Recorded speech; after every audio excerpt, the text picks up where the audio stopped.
방금 읽은 말씀 가지고 가혹해서 아름다운이라는 제목으로 하나님 말씀 나누도록 하겠습니다. 제가 수년 전에 양재에 있는 횃불 트리니티 신학대학원이라는 곳에 방문한 적이 있습니다. 그 학교 어떻게 지어졌는가 보니까 한국에 방문한 외국인들 신학 교육을 위해서 온누리교회가 만들었다 그러더라고요. 제가 그 책을 좀 볼 일이 있어서 그 학교 방문했는데 매점을 가게 됐어요. 매점에 가서 뭘 살까 이렇게 보는데 주인이 없더라고요. 그래서 한참을 기다렸습니다. 근데 계속 주인이 안 오는 거예요. 가만히 보니까 그 무슨 함이 있고 거기에 이렇게 돈을 넣고 자기가 살 물건을 그냥 가져가는 방식으로 이렇게 있더라고요. 저는 그런 곳을 처음 방문해봤거든요. 제가 딱 든 생각은 함정이다. 이거 CCTV 이거 둘러보니까 CCTV도 없고 그냥 그렇게 하더라고요. 거기는 제가 굉장히 큰 충격을 받았습니다. 그런 곳에 많이 방문하신 분들은 그러려니 하겠지만 저는 그런 가게 처음 가봤기 때문에 이건 신뢰잖아요. 거기 방문하는 사람들, 학생들을 그만큼 믿는 것 아닙니까? 제가 그 사건이 굉장히 오랫동안 남았어요. 왜 그런가 가만히 보니까 저의 삶도 그렇고 우리가 사는 이 세상을 보면 이 정직함이라는 게 아름다운 가치로 다가오진 않는 것 같아요. 우리 교회에서야 정직 이야기를 많이 하지만 세상을 살아갈 때 정직하면 손해보고 그것이 선하고 아름답다 이런 식의 느낌을 주지는 않는 것 같아요. 정직한 사람 만나기가 정말 어려운 시대죠. 제가 그래서인지 이 사건이 저의 마음속에 굉장히 오래 남았습니다. 제가 이 이야기로 오늘 설교를 시작하는 이유는 오늘 본문의 말씀이 거짓말에 대한 이야기를 담고 있기 때문입니다. 오늘 본문 보면 아나니아와 삽비라라는 부부가 등장합니다. 부부가 땅을 팔아요. 그리고 땅을 판 그 값의 일부를 교회 헌금으로 드리게 됩니다. 그런데 문제가 하나 발생됐는데 이 부부가 일부를 하나님께 드렸는데 전부를 드린 것처럼 생색을 내고 다녔습니다. 이게 오늘 본문의 이야기예요. 그런데 오늘 본문의 이야기가 계속 진행되면서 우리의 마음을 불편하게 만드는 지점이 있습니다.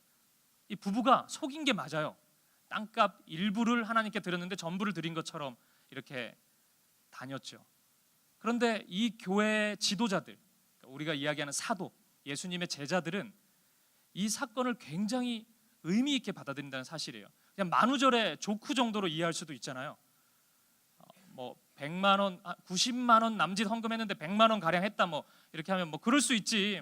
반올림해서 그랬겠구나. 아니면 저 사람이 좀 자랑하고 싶었겠구나. 이렇게 하면서 넘어가 줄만 한데 오늘 본문을 보면 굉장히 단호하고 결연한 입장을 사도들이 취하는 것을 볼 수 있습니다. 그게 드러났다고 쳐요. 그러면 그랬어. 왜 그랬어? 속이지 마. 다음번에 그러지 마. 이렇게 넘어갈 만한데 오늘 본문에 등장하는 어느 누구도 그런 입장을 취하지 않습니다. 그래서 오늘 본문의 말씀을 보면 이게 성경 말씀이니까 그러려니 하고 넘어갈 수는 있지만 이게 우리 삶에 그대로 적용되면 너무 무서워요. 아니 거짓말하면 안 돼? 죽는 거야? 이런 느낌을 가져다 준단 말이에요. 만약에 이 교회의 모습이 이 성경에 있는 이 초대교회의 모습이 이 그대로 들어온다고 생각해 보십시오. 속인 사람 막 다 드러나고 우리 너무 무섭잖아요. 그러면 거짓말 조금 하면 다 죽는 거예요. 이제 아나니아 삽비라 다 죽거든요. 이 읽기가 참 불편한 거예요. 어떻게 받아들여야 되지? 여러분 초대교회 지도자들이 이 유머 감각이 없는 사람일까요? 가벼운 조크 이해 못하고 그러니까 우리가 막 그냥 재밌게 좀 과장해가지고 이야기하고 있는데 누구 하나가 진지하게 갑자기 나오면 우리 썰렁해지잖아요. 이게 저 사람하고 있으면 안 되겠다 이런 생각도 들고 그러니까 그런 분위기인가? 사도들은 다 그렇나? 저분들은 설교할 때 좋지만 개인적으로 있으면 참 불편하다. 좀 같이 대화 안 나누고 싶다. 이런 캐릭터들일까요? 베드로와 요한은 진짜 숨막히는 사람들일까? 이런 질문들도 좀 생겨요. 그래서 오늘 말씀은 기본적으로 이러한 이유가 무엇일지를 추적해보는 방식으로 오늘 말씀을 함께 생각해보고 싶습니다. 우리가 읽고 있는 사도행전은 성령의 행전이라고 많이 부릅니다. 왜 그러냐면 예수님의 죽음 이후에 예수님의 제자들은 예수님을 마음에 품고 예수님의 길을 걸으려고 하지 않았습니다. 예수님 십자가 죽으실 때 베드로는 예수님을 부인했고 모든 제자들이 다 뿔뿔이 흩어졌어요. 그 이유는 예수님의 십자가를 받아들일 수가 없었기 때문이에요. 예수님의 십자가 죽음은 모든 인생의 죄를 대신한 대속의 죽음이었는데 제자들은 그렇게 생각을 못한 것이죠. 예수님이 왕이 돼가지고 로마로부터 해방시켜주고 왕으로 등극하면 우리도 한 자리 할 수 있겠지 이런 식으로 그 복음의 기쁜 소식을 이해했기 때문에 예수님의 죽음이 실패로 다가왔단 말이죠. 그런데 예수님 부활하시고 또 40일 동안 예수님과 함께 제자들이 시간을 보내거든요. 말씀을 배우고 또 약속하신 성령을 받게 돼요. 제자들이 완전히 달라지는 거예요. 예수님의 십자가 죽음이 실패해서 죽은 게 아니고 우리를 살리시는 능력이 되는 거였구나. 부활이 그것을 입증해 주었구나.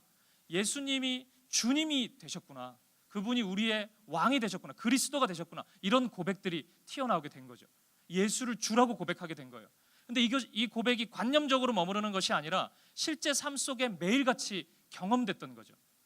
예수님을 주로 고백하는 것이 그들에게 있어서는 굉장한 능력과 파괴력으로 다가왔던 거예요. 사람들 앞에 예수님 누군지 모른다고 고백했던 베드로가 갑자기 성령을 받고 나서 사람들 앞에 말씀을 전하기 시작합니다. 그 말씀이 얼마나 파괴력이 있고 능력이 있었는지 사도행전 말씀에 보면 3,000명이나 되는 가량의 수가 하나님 앞에 무릎을 꿇었다고 해요. 이 사도들의 예수 이름의 고백의 능력은 사람들이 감당하기 힘들 정도의 대단한 능력으로 다가왔던 거죠. 근데 보는 사람도 그렇겠지만 이 사도들도 놀라지 않았겠어요? 베드로도 뭐 설교했을 때 그런 일이 일어날 거라 기대했겠습니까? 스스로도 경험하게 되는 거죠. 예수가 진짜 주님이구나. 그분이 진짜 능력이구나. 예수를 주로 고백하면 능력이 나타나는구나. 뭐 이런 일이 계속 있었던 거죠. 그 일이 사도행전 이야기에 가득합니다. 제가 좀 더 길게 얘기하고 싶었는데 이거 좀 빨리 갈게요. 사도행전은 어쨌든 가득해요. 이런 이야기예요. 다 사도들이 복음을 전하면 능력이 나타나고, 그러니까 이전의 사도들은 제자들은 늘 부끄러워했어요. 예수님 이야기하는 게 좀 어렵고 예수님을 따라다닌다고 고백하는 것이 좀 실패한 것 같고, 그래서 계속 뒤로 물러서고, 베드로 보십시오. 예수님 자꾸 모른다 그러잖아요. 그런데 사도행전에 기록되어 있는 제자들은 달라졌다고요. 담대히 이야기하는 거예요. 예수님의 능력을 이야기해요. 그리고 그 능력을 경험해요. 자꾸 예수 이름으로 일어나 그러면 막 일어나요 사람들이. 그리고 막 공격이 다가와도 예수 이름의 믿음을 가지고 나아가면 그 믿음이 이긴다는 걸 계속 경험하는 거예요. 지금 이 이야기들, 이게 지금 오늘 본문의 배경인 사도행전 속의 사도들의 이야기라는 것입니다. 제가 이런 식의 본문의 배경을 이야기하는 이유는 오늘 본문에 찾아오는 위기가 그냥 뭐 아무렇게나 찾아온 위기가 아니라는 점을 말씀드리기 위함입니다. 제자들이 최초로 성령을 받아요. 예수 이름의 능력을 온전히 경험하게 됩니다. 이런 식으로 또 교회가 시작돼요. 공동체가 시작이 돼요. 얼마나 그 능력이 계속 확장되어 가겠습니까? 이런 상황 속에서 영적인 구도로 본다면 사탄이 느끼는 압박감은 대단하지 않겠어요? 진리의 영이 막 진격을 해오니까 사탄이 완전히 졌구나 이런 느낌을 가지는 거예요. 오늘 본문은 완벽한 믿음의 공동체가 세워진 그 장면 가운데 사탄이 준비해서 한번 실천해 본 첫 번째 유혹이라고 할 수 있는 것입니다. 저렇게 단단하게 세워진 공동체, 말씀으로 무장된 사람들 어떻게 넘어뜨리면 될까? 사탄이 한번 제대로 공격을 해보는 장면이라고 할 수 있습니다. 오늘 조이스 공동체 바로 적용해 볼 수 있어요. 제가 작년에 교회 와가지고 이상훈 목사님 참 좋았거든요. 이렇게 말씀 대화도 참 좋고 도움도 많이 되고. 그분 떠나시고 장준규 목사님 오셨잖아요. 제가 참 좋아요. 목사님이 말씀이 깊이가 있고, 오늘 지금 대학부에서 설교하고 오셨거든요. 조이스에만 먹히는 분이 아닙니다. 저분이 이 말씀이 대학생까지 되는 분이거든요. 말씀을 너무 사랑하고, 그리고 성경적이에요. 사고하시는 게 사실 뭐 외모만 빼면 뭐 흠잡을 데 없잖아요. 조이스는 축복이죠. 그렇게 본다면 조이스는 계속해서 좋은 사역자와 함께 말씀 안에서 성장하고 있죠. 그러면 사탄이 조이스 공동체를 가만히 놔둘까? 이런 생각 해보면 오늘 말씀의 접점을 좀 우리가 찾을 수 있을 것 같아요. 은혜 뒤에 찾아오는 위기를 어떻게 극복할 수 있을까? 오늘 본문 속에 아나니아라는 사람은 아마 120명의 제자, 120문도에 속했던 사람으로 여겨집니다. 아마 막 제자가 된 사람은 아닐 거고 한 중경급 지도자 정도로 이해하면 될 것 같아요. 오늘 본문 보니까 아나니아 삽비라 이 부부가 땅을 매각했는데 일부는 자신들이 가지고 일부는 하나님께 드렸다 그렇게 말씀합니다. 사실 여기까지 아무 문제가 없습니다. 우리가 뭐 땅을 팔면 다 하나님께 드려야 됩니까? 여러분 월급을 다 하나님께 드리세요?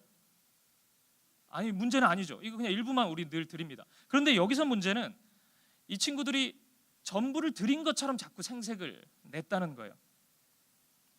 그러니까 문제는 얼마를 드리느냐에 있는 게 아니고 그 마음의 중심에 문제가 지금 발생된 것입니다.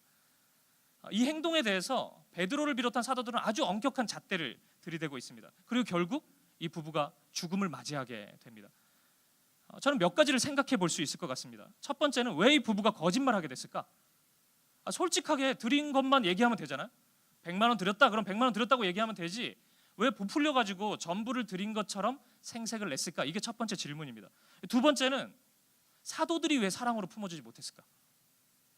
그냥 그렇게 했으면, 드러났으면은 그러지 마세요. 다음부터는 그러면 안 됩니다. 교회는 그런 곳 아닙니다. 이렇게 그냥 얘기해 주면 되지.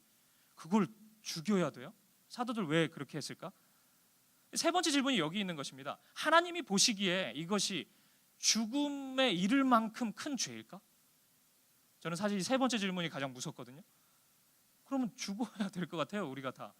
이게 하나님 앞에서 거짓말만 하면 이거 다 죽는 거 아닙니까? 그건 너무 무서운 본문 같아요. 현대 우리 시대 교회에 적용을 해본다면 이건 너무 무서운 말씀입니다. 그래서 두 가지를 생각해 볼 수 있는 것이죠. 교회를 위협하는 어둠의 세력의 핵심을 우리가 파악해 볼 수 있고, 또 하나는 이 어둠의 세력을 어떤 식으로 사도들이 초대교회가 이겨나가고 극복해 나가는지를 살펴볼 수 있는 것입니다. 세 가지로, 시간이 없으니까 세 가지로 요약해서 제가 말씀을 드리겠습니다. 첫 번째는 우리가 추구하는 신앙은 체면의 문제가 아니라 결단의 문제라는 것이에요. 오늘 제목으로 표현해 본다면 하나님 앞에서 옳지 않은 것에 대해서는 과감한 결단이 필요하다는 것입니다. 체면이 중요하고 상황이 중요하고 내 환경이 이러니까 뭐 이런 식으로 좀 해보면 되고, 하나님 앞에서는, 또 하나님이 원하시는 문제에 있어서는 그런 식으로 반응해서는 안 된다는 것이에요. 오늘 본문의 앞장인 4장 말씀에 보면 이 땅 파는 이야기가 또 나오거든요. 바나바, 우리 많이 들어봤죠? 바나바가 땅을 팔아요. 그래서 교회에 드립니다. 그래서 사람들이 막 환호를 해요. 그리고 바나바를 존경하기 시작해요. 바나바는 자신이 판 전부를 하나님께 드린 것 같아요.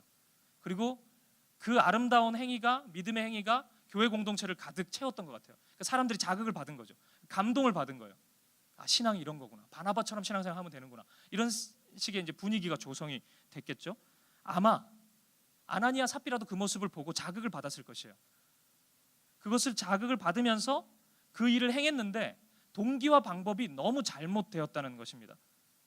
자기 전 재산을 바나바는 바쳐서 칭찬을 받았다면 자신들도 그렇게 하든지, 근데 그런 믿음이 아닌 거예요. 그러면 그 믿음만큼만 하면 되는데 그 믿음을 넘어서는 것처럼 자꾸 행동을 하기 시작했습니다. 그러면서 성도들의 존경과 부러움을 가득 받기 원했던 것입니다. 아마 아나니아 삽비라는 어쩌면 바나바를 바라보면서 질투심을 느꼈는지도 몰라요. 나도 저런 존경을 받으면 어떨까? 우리 조이스 공동체 안에도 신앙의 존경을 받는 형제 자매들이 있을 거예요. 있을 거예요. 시기심이 들 수 있는 거예요. 나도 저런 존경심을 받으면 얼마나 좋을까? 저렇게 사람들이 잘 따라주면 얼마나 좋을까? 뭐 어떤 마음인지는 정확히 모르겠지만 비슷한 마음을 가졌던 것 같아요. 이렇게 하면 되겠지? 누가 알겠어? 헌금을 얼마 했는지? 내가 그냥 생색 내고 다니면 사람들이 날 좋아해 주겠지? 뭐 이런 식의 생각을 가진 거죠.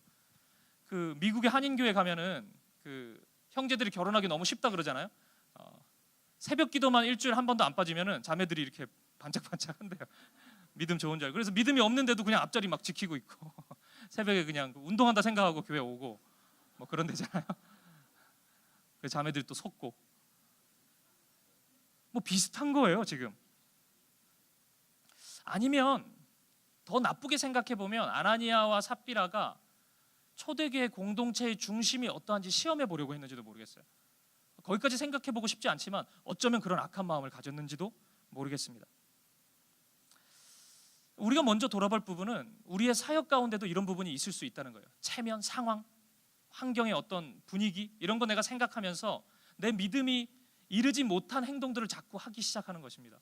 그러면 문제가 발생될 수 있다는 거예요. 바울 사도는 이러한 부분을 얼마든지 우리에게 얼마든지 일어날 수 있음을 경고했습니다. 빌립보서 1장 17절 말씀을 한번 보실까요? 읽어보겠습니다. 시작. 그들은 나의 매임에 괴로움을 더하게 할 줄로 생각하여 순수하지 못하게 다툼으로 그리스도를 전파하느니라. 아멘.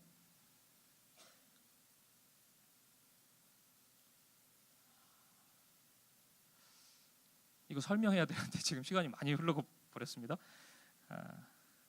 그냥 할게요. 제가 시간 신경 쓰지 않고 이 말씀을 보면 신경을 쓸게요.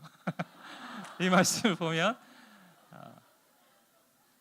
바울이 뭐라고 얘기하냐면 순수하지 못하게 다툼으로 그리스도를 전파한다 그러는 거예요. 여러분 이상하잖아요. 그리스도를 전파하는 목적이 순수하지 못할 수 있다는 거예요. 다툼을 하면서 그리스도를 전파할 수 있다는 거예요. 그리고 근원적인 어떤 이 부류에 바울이 얘기하는 이 어떤 부류가 어떤 근원적인 목적이 있었냐면 바울의 매임에 괴로움을 더하게 하려고. 저는 이 말씀이 진짜 충격적이거든요. 그러니까 뭐냐면 바울이 감옥에 갇혀 있어요 지금. 그러니까 바울을 너무 싫어하는 거예요 어떤 사람들이. 그래서 이 마음을 가지는 거예요. 바울은 복음을 전하고 싶을 텐데 감옥에 갇혀 있으니까 그건 못 하고 있고, 그러면 내가 복음을 힘써 전하면 바울이 엄청 괴로워하겠지. 자기는 하고 싶은데 못 하고 있고 내가 하고 있으니까. 그래서 바울을 괴롭게 할 목적으로 그리스도를 계속 전파한다는 거예요. 너무 충격적이지 않아요? 이런 의도로 사역을 할 수 있다는 것이에요. 하나님이 주인공이 아니고 내가 주인공이 될 수도 있고, 내 이름이 높아지기 위해서 그리스도를 전파할 수도 있고, 내 이름을 자랑하거나 아니면 유명해지기 원하거나 아니면 어쨌든 성경과 관계없는 이야기를 가지고 교회를 성장시키기 원하거나 어떤 목적이든지 하나님과 관계없이 얼마든지 교회 일을 할 수 있다는 것이에요. 그것이 동기가 되고 힘이 될 수도 있는 거예요. 하나님이 없는데 열심히 일할 수 있다는 거예요. 그것을 우리가 경고의 말씀으로 받아야 되는 것입니다. 여러분 이러한 순수하지 못한 동기로 사역하고 있는, 교회를 섬긴다고 하고 있는 아나니아 삽비라, 이것이 하나님의 눈에 피해질 수 있겠습니까? 하나님의 레이더에 잡히지 않을 수 있겠어요? 그럴 수 없죠. 베드로가 이것을 정확하게 봅니다. 오늘 본문의 4절 말씀을 보십시오. 5장 4절. 땅이 그대로 있을 때에는 내 땅이 아니며 판 후에도 내 마음대로 할 수가 없더냐. 어찌하여 이 일을 너의 마음에 두었느냐. 사람에게 거짓말하는 것이 아니요 하나님께로다. 우리 하나님은 정확하게 보시는 거예요. 여러분 너무나 뻔한 말씀이지만 기억하십시오. 우리 하나님은 우리의 중심을 보십니다. 사람은 외모를 보지만 우리 하나님은 우리의 중심을 보신다고요. 황소 잡아온다고 하나님 기뻐하시는 분이 아니라고요. 진심 어린 찬양, 진심 어린 섬김, 진심 어린 반응, 마음을 다해서 혼신의 힘을 다해서 하나님을 사랑하고자 하는 그대로 어떤 행동들이 나올 때 하나님이 기뻐하시지, 그것과 관계없이 하는 것을 우리 하나님은 기뻐하시지 않습니다. 아나니아 삽비라는 사람의 눈은 많이 의식했어요. 사람의 시선에 자신의 삶이 좌지우지 됐습니다. 하지만 하나님의 시선을 주목하지 못했습니다.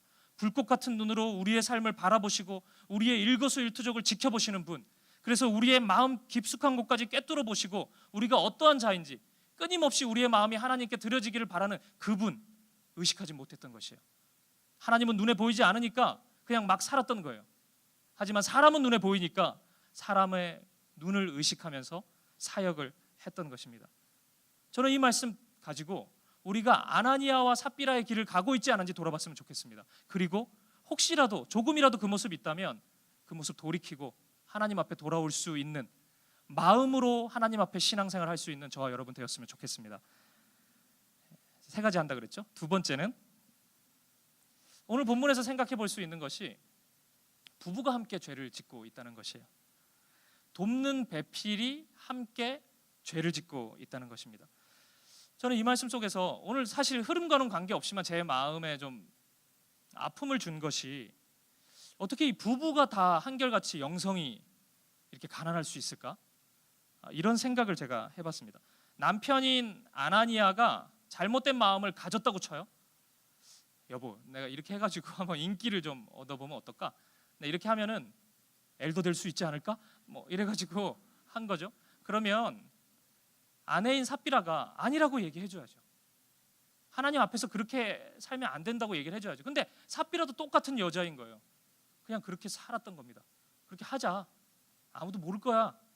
하나님도 몰라. 부부가 한결같이 상태가 안 좋아요. 한 사람이라도 영적인 민감함을 가지고 있었으면 저는 이런 비극이 일어나지 않았다고 확신합니다. 오늘 본문 1절을 보니까 뭐라고 말씀하냐면 아나니아와 삽비라가 더불어 소유를 팔았다. 더불어 소유를 파는 거예요. 그리고 9절에 보니까 베드로가 이렇게 지적하거든요. 어찌 함께 꾀하여. 함께 꾀를 낸 것입니다. 함께 논의한 거예요. 한 마음이 된 거예요. 이 일에 있어서 둘이 하나가 된 것입니다. 땅을 판 것도 속인 것도 부부가 같이 한 거예요. 사도행전 1장 14절에 보면 이런 말씀이 나옵니다. 제가 읽어드릴게요. 여자들과 예수의 어머니 마리아와 예수의 아우들과 더불어 마음을 같이하여 오로지 기도에 힘쓰더라. 초대교회가 이렇게 시작됐거든요. 더불어 마음을 같이해서 기도에 힘쓰면서 교회가 시작된 것입니다. 그런데 이들은 더불어 마음을 같이해서 죄를 짓고 있다고요. 얼마나 대조되는 표현입니까? 저 이 말씀 보면서 돕는 배필의 중요성을 생각하지 않을 수 없다고 봅니다. 아담을 사탄이 넘어뜨리게 하기 위해서 누구 이용합니까? 하와를 이용합니다. 이 여성 비하가 아니고 부부가 같이 가기 때문에 한 사람을 넘어뜨리려고 하는 거예요. 그러면 같이 넘어진다고 판단했던 것입니다. 우리가 정말 기도해야 될, 미혼 남녀들이 기도해야 될 제목이 있다면 저는 가정을 위한 기도라고 생각해요. 돕는 배필, 어떤 사람을 만날 것인지 하나님께서 믿음의 배우자를 허락해 주시도록 기도해야 된다고 저는 확신합니다. 꾸준히 이런 형제를 만날 수 있도록, 이런 자매를 만날 수 있도록. 물론 너무 또 구체적이면 안 돼요. 외모나 뭐 이런 게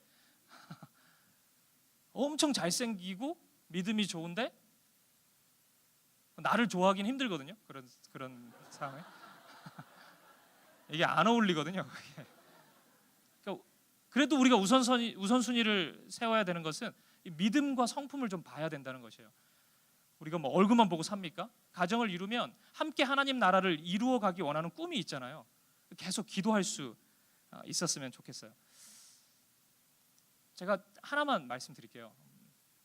솔직히 우리 조이스 형제 자매들 결혼에 대한 압박을 좀 가지실 거예요. 나이가 이제 계속 있으니까 주변에서 결혼도 하고 또 부모님들이나 친척들이 계속 이야기도 할 거예요. 결혼 안 하니? 근데 제가 확신하는 게 있어요. 나이에 쫓겨서 결혼하는 것은 잘못된 것이에요. 결혼 정년기는 뭐 30대 중반이다, 30대 후반이다, 뭐 이렇게 딱 정해놓고 이때가 결혼 정년기야, 이때가 지나면 늦은 거야. 저 그렇게 보지 않아요. 진짜 결혼 정년기는 누군가를 사랑하고 누군가에게 하나님의 사랑을 나눌 수 있고 함께 더불어 하나님의 나라를 이루어 갈 수 있는 준비가 되어 있을 때가 결혼 정년기인 것이에요. 그것이 준비가 안 돼 있으면 이건 적과의 동침이에요. 계속해서 악의 구렁텅이로 빠뜨릴 셈입니까? 그 사람을 믿음 좋은 사람 만나가지고 어떻게 하려고요? 그 사람 교회도 못 나오게 하려고. 그러면 안 되죠. 자신을 계속 준비하고 하나님을 뜨겁게 사랑하고 하나님 원하시는 길을 걸을 수 있다는 고백이 있을 때, 그렇게 자신을 사랑할 수 있고 누군가를 사랑할 준비가 되었던 그때가 결혼 정년기인 거예요. 여러분 꼭 기억하십시오. 다른 얘기 듣지 마세요. 결혼 정년기는 나이가 이야기해 주는 것이 아닙니다. 하나님 사랑을 받고 사랑할 준비가 되었으면 결혼 정년기인 것입니다. 조금 의미를 확대해 본다면 만남이 참 중요하다고 봅니다. 누군가를 만나느냐에 따라서 우리의 인생이 좌우될 수 있는 것이죠. 저도 길지 않은 인생이지만 제가 40이거든요. 그래서 이제 40년 제가 돌아보면 만남이 저를 이 자리로 인도해 준 것 같아요. 제가 청년 시절에 만났던 관계들, 그런 신앙의 선배들, 그분들 통해서 제가 믿음의 생활을 더 바르게 할 수 있었고 하나님 원하시는 길을 걸을 수 있었거든요. 그런 측면에서 본다면 오늘 이 돕는 배필에 대한 이 아나니아 삽비라가 범죄하는 이 부분을 가지고 우리 공동체의 관계 속에도 얼마든지 적용할 수 있을 것 같아요. 저는 우리 조이스 청년부가 서로 함께 마음을 같이해서 기도하는 관계가 되었으면 좋겠어요. 함께 죄를 더 확산시키고, 근데 이 사람 만나가지고 내가 이 소그룹에 들어갔기 때문에 더 죄악이 만연해지고 더 하나님 말씀으로부터 멀어지고 이런 관계가 되지 않았으면 좋겠습니다. 좀 어색하지만 옆에 있는 지체들 한번 바라봐 주실까요? 우리 좀 느끼하지만 이렇게 한번 고백해 볼까요? 함께 예배해서 너무 행복해. 그렇게 한번 꼭 사랑 고백 같은데. 네.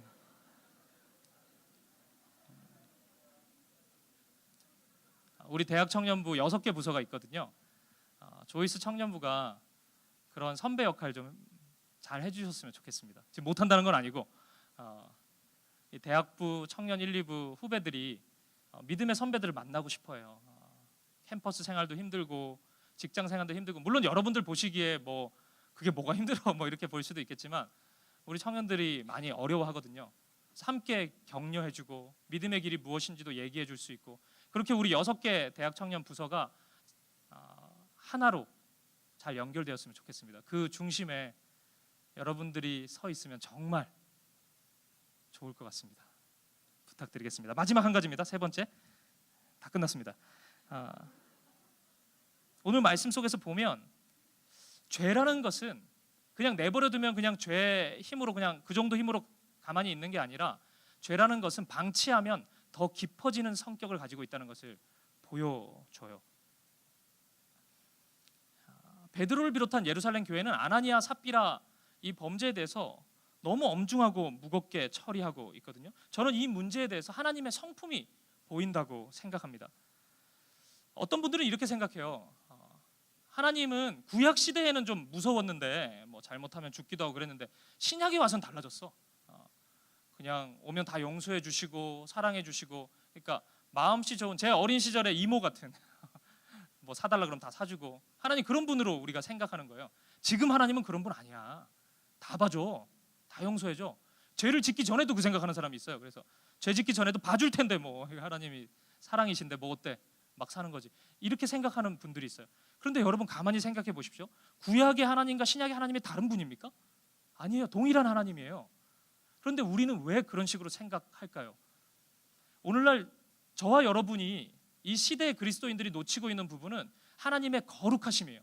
그 살떨리는 거룩함, 그 하나님 앞에, 그 하나님의 존전에 서서 하나님이 얼마나 영광스러운 분이신지, 얼마나 거룩하신 분이신지, 우리가 그분 앞에 나아가는 것이 얼마나 힘든 일인지, 그분의 자녀가 된다는 것이 정말 기적 같은 일이고 신비스러운 일인지, 이런 걸 우리가 그 하나님의 경외심을 가지고 경험할 필요가 있다는 것이에요. 우리가 구약 성경, 마치 구약 성경 없는 것처럼 갑자기 점프해가지고 하나님은 사랑이시다 이 말씀만 가지고 와가지고 다 봐주고 다 용서해주고, 그러니까 하나님의 사랑이 별로 와닿지도 않는 거예요. 십자가의 사랑이 이게 얼마나 크기가 크고 아름다운지를 우리가 경험해야 되는데 그렇게 다가오지 않는 거예요. 누가 죽으랬나, 뭐 나 사랑해 달랬나, 뭐 이런 식으로 가볍게 생각하는 경향이 있는 것입니다. 성경에는 하나님은 사랑이시라라는 말씀도 있지만 하나님께서 이런 말씀도 하셨어요. 나를 존중히 여기는 자를 내가 존중히 여기고 나를 경히 여기는 자를 내가 멸시하겠다는 말씀도 있어요. 예수님 당시를 보십시오. 바리새인과 서기관들 예수님이 사랑하시지 않았습니다. 하나님이 다 사랑하시는 게 아니에요. 충격을 받으실 수도 있는데 하나님 다 그렇게 사랑해 주시는 분 아니라고요. 하나님이 사랑하시지 않는 사람이 있습니다. 물론 여러분, 우리가 마음을 열고 십자가 복음 앞에 나아가기만 하면 하나님은 다 받아주십니다. 그리고 우리가 어떠한 죄를 짓든지 십자가 복음을 의지하고 회개하면 하나님 다 용서해 주세요. 거기서 용서해 주시지 못할 죄는 하나도 없어요. 그럼 맞아요. 그 사랑과 용서를 생각해 보면 끝이 없어요. 한없이 넓고 깊어요. 하지만 그렇게 하나님 앞에 나아오는 자, 그 믿음을 가진 자에 한해서지 우리가 막 살고 그 십자가 복음과 관계없이 하나님에 대해서 오해하고 왜곡하고 그냥 내 마음대로 살고 내가 죄를 사랑하면서 죄에 대한 삶을 무한히 질주하고 사망의 음침한 골짜기가 내 삶의 일부고, 그런 걸 하나님이 다 받아주시고 이해해 주시는 것은 아니라는 사실을 기억해야 돼요. 왜냐하면 하나님은 거룩하신 분이시기 때문에 그래요. 하나님은 거룩하세요. 그래서 죄와 함께 하실 수 있는 분이 아닌 것입니다. 오늘 본문의 말씀은 그런 하나님의 성품을 너무 잘 보여주고 있는 것이에요. 오늘 본문은 초대 교회 이야기입니다. 교회가 처음 시작되는 이야기예요. 이전에는 교회가 없었어요. 교회 공동체가 없었습니다. 이제 시작해요. 하나님이 보여주고 싶었던 거예요. 교회 공동체는 사랑의 공동체 맞다, 진짜 가족이다. 하지만 예수 사랑 안에서 하나가 되는 공동체다. 그것은 예수님의 보혈을 의지해서 거룩함을 추구하는 공동체라는 거예요. 예수님의 길을 걸어가는 공동체라는 거예요. 그렇지 않으면 이거는 세상하고 다를 바가 없는 것이죠. 우리가, 여러분, 우리 조이스 청년부가 라이온스 클럽입니까? 우리가 지금 뭐 아니면 우리 개모임이에요? 이게? 향약, 두레 뭐 이런 겁니까? 우리 취미가 같아가지고 우리가 이 자리에 모여 있어요? 그런 거 아니죠. 성경에 대한 관심도가 있는 사람 모여 이런 것도 아니죠. 우리 한 가족 아니에요? 왜 가족이 됐습니까? 왜 하나입니까? 예수 십자가 사랑 때문에 아니에요? 그 십자가 사랑 뭐 이야기하는 것입니까? 우리를 거룩하게 했잖아요. 거룩하게 했으면 거룩하게 살아나가야 되는 것이죠. 그 하나님의 성품, 거룩하신 하나님의 성품을 오늘 말씀이 보여주고 있는 것이에요. 그 거룩함을 훼손할 어떤 것도 하나님은 용납하지 않는다. 십자가 앞에서 내가 그거 다 날려버렸다. 이것을 말씀하고 있는 것입니다. 야고보서 1장 15절에 보면 욕심이 잉태한즉 죄를 낳고 죄가 장성한즉 사망을 낳느니라 라고 말씀합니다. 욕심이 여성 명사거든요. 욕심이란 여자가 임신을 해가지고 애를 낳는데 죄라는 애가 나와요. 너무 무섭죠. 죄가 태어난 거야. 그래도 키워볼까 해가지고 키워보니까 크니까 죽음이 된 거예요. 욕심이 정말 무서운 것입니다. 욕심의 상태에서 그냥 우리 마음속에 내버려 두면 죽음을 만들어낸다고요. 정말 무서운 거라고요. 욕심이 만만한 게 아니죠. 시편 1편을 생각해 보십시오. 1편 1절을 보십시오. 복 있는 사람은 악인들의 꾀를 따르지 아니하며 죄인들의 길에 서지 아니하며 오만한 자들의 자리에 앉지 아니하고. 이게 지금 어떤 수사학적인 용법이 쓰이고 있잖아요. 이 대구 사는 분들 잘 아실 텐데 모르시겠어요? 점진대구법. 죄송합니다. 장직희 목사님 다 된다 그랬는데 뭐든 얘기하면 안 통하네요. 보십시오. 따르다가 거기에 서 있는 거예요. 그러다 거기 주저앉아 있는 거예요. 지금 이게 너무 편해지지 않았어요? 그냥 따라가다가 거기에 서고 주저앉는 거예요. 죄라는 것은 이런 성격을 가지고 있다고요. 처음에는 마음 반 정도만 가지면서 그냥 따라만 가보는 거예요. 그런데 어느 순간 거기 서 있다고요. 그리고 너무 편해서 거기 앉아 있다고요. 그래서 끊어내기가 힘든 상황까지 우리를 데리고 가는 것입니다. 그런 면에서 죄를 처리하는 가장 탁월한 방법이 무엇이겠습니까? 죄가 풍성한 열매를 맺고 있을 때 끊어낸다는 것은 힘들어요. 우리가 어떤 특정한 죄에 반복해서 우리의 삶을 지배하고 있다면 그 끊어내기가 쉽지 않다고요. 죄를 끊어내기 가장 좋은 시점은 그 죄가 처음 들어왔을 때예요. 마틴 루터가 이런 얘기를 했어요. 새가 하늘을 날아가면서 내 머리 위에 지나가는 것은 내가 어쩔 수 없다. 그런데 내 머리에 둥지를 트게 하는 것은 내가 하게 한 거다. 그런 얘기를 했다고요. 내가 그때 거부해야 된다고요. 생각을 지배하려고 할 때 거부해야 된다고요. 생각이 들 수도 있죠. 그때 아니라고 떨쳐내야 되는 거예요. 오늘 본문의 말씀은 그거 보여주고 있다고 봐요. 초대교회잖아요. 처음 시작하잖아요. 죄를 이때 제거해야 되는 거예요. 아나니아 삽비라 한번 봐주고 좋은 게 좋다는 식으로 넘어가지고 그러면 공동체가 파괴되는 거예요. 모두가 다 주님의 교회가 그래도 된다고 생각한다고요. 그렇게 넘어가고 죄가 만연해지고 하나님의 말씀이 세력을 잃게 되고 힘을 잃게 되고 그러면 쓰러지기 시작하는 것입니다. 하나님의 교회가 아니고 십자가의 보혈의 피로 세운 교회가 아니고 세상 공동체, 세상 집단과 다를 바가 없어진다는 것이에요. 제가 일전에 어떤 신문 기사에서 이런 내용을 본 적이 있습니다. 제가 한번 읽어볼게요. 다 끝났어요, 여러분. 진짜로. 한번 들어보세요. 한 사람이 집 마당에서 빨래를 널다 땅에 넘어져 오른손목이 약 1cm 정도 찢어지는 상처를 입었다. 그는 곧장 병원으로 갔고 의사는 특별한 확인 없이 상처를 3반을 꿰맸다. 하루가 지나 통증이 점점 심해지자 그는 다시 병원을 찾게 되었고 엑스레이까지 찍었지만 아무런 이상이 발견되지 않아 상처 부위 소독만 했다. 결국 상처는 더욱 심하게 골마갔고 한 병원에 입원해 수술대에 오르고 나서야 상처 부위에 가로 0.6cm, 세로 0.5cm나 되는 나무 조각이 발견됐다. 이 조그만 나무 조각이 마침내 그를 죽음으로 몰고 간 것은 다치고 난 15일 후의 일이었다. 이렇게 죽음에 이르게 됐다는 기사였어요. 사랑하는 형제자매 여러분, 우리의 영적인 상태가 이와 같을 수 있다는 것을 기억해야 됩니다. 우리를 공격하는 유혹이 있을 수 있어요.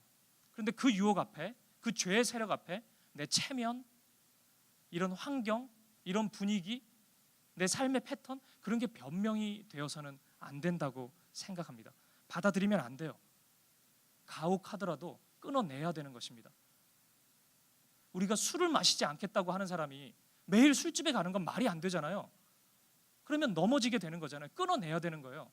그 환경을 처음부터 끊어내야 되는 거예요. 그래야 거룩함으로 나아갈 수 있는 것입니다. 오늘 설교 제목이 뭐였죠? 가혹해도 아름다움. 오늘 이 초대교회 공동체가 그것을 보여주고 있다고 생각합니다. 저는 이 조이스 청년부가 우리 주 예수 그리스도의 피로 값주고 사신 믿음의 공동체라고 확신합니다. 그리고 늘 말씀으로 하나님 나라를 꿈꾸고 있다고 믿어요. 사랑하는 형제 자매 여러분, 오늘 말씀 세 가지를 꼭 기억하십시오. 신앙이라는 것은 체면의 문제가 아니에요. 환경, 분위기 그렇게 나아가는 것이 아니에요. 우리의 마음을 들여야 됩니다. 마음이 가는 대로 하나님 앞에 신앙생활을 해야 돼요. 마음을 받으시기 원하는 하나님이심을 기억하십시오. 두 번째, 가정을 위해서 기도하십시오. 믿음의 배우자를 만날 수 있도록 끊임없이 기도하십시오. 하나님이 그 기도 응답하실 것입니다. 그리고 세 번째, 우리의 영적인 상태를 돌아보십시오. 우리의 공동체를 점검해 보십시오. 오늘 말씀은 죄 지으면 죽이자 그 얘기가 아니죠. 하나님은 거룩하신 분이에요. 그 거룩하신 하나님 앞에 바로 설 수 있길 바랍니다. 하나님의 빛이 비추어지면 우리의 모든 어두움이 밝히 드러납니다. 빛이 비추기 전에는 안 보이죠. 그 있는지도 모르죠. 하지만 빛이 비추어지면 다 보입니다. 그 지저분하고 더러운 것에 우리가 충격을 받을 수도 있죠. 하지만 그것은 아름다운 가혹함입니다. 우리가 바르게 나아갈 수 있기 때문이에요. 자신의 삶을 돌아보십시오. 반복되는 죄가 있다면 끊어버리십시오. 하나님 앞에 옳지 않은 모습이 반복되어지고 있다면 다시 한번 보십시오. 그리고 그것을 내어버리십시오. 우리 공동체 안에 그러한 모습이 있다면 거룩함을 사모하지 않고 세속의 것을 추구하고 어두운 것을 계속 반복해서 보여주고 있는 부분이 있다면 좀 아파도 애를 씁시다. 기도합시다. 내일부터 특세가 시작되는데 함께 모여서 기도해 봅시다. 그리고 하나님의 은혜를 구합시다. 하나님 힘을 주십시오. 은혜를 주십시오. 다시 시작하게 해주십시오. 내 삶이, 우리 소그룹이, 우리 조이스 청년부가 믿음으로 다시 일어설 수 있도록 인도해 주십시오. 그 은혜와 사랑이 가득 넘치고 매일같이 맛볼 수 있는 저와 여러분, 우리 사랑하는 조이스 청년부 되기를 주님의 이름으로 간절히 축복합니다.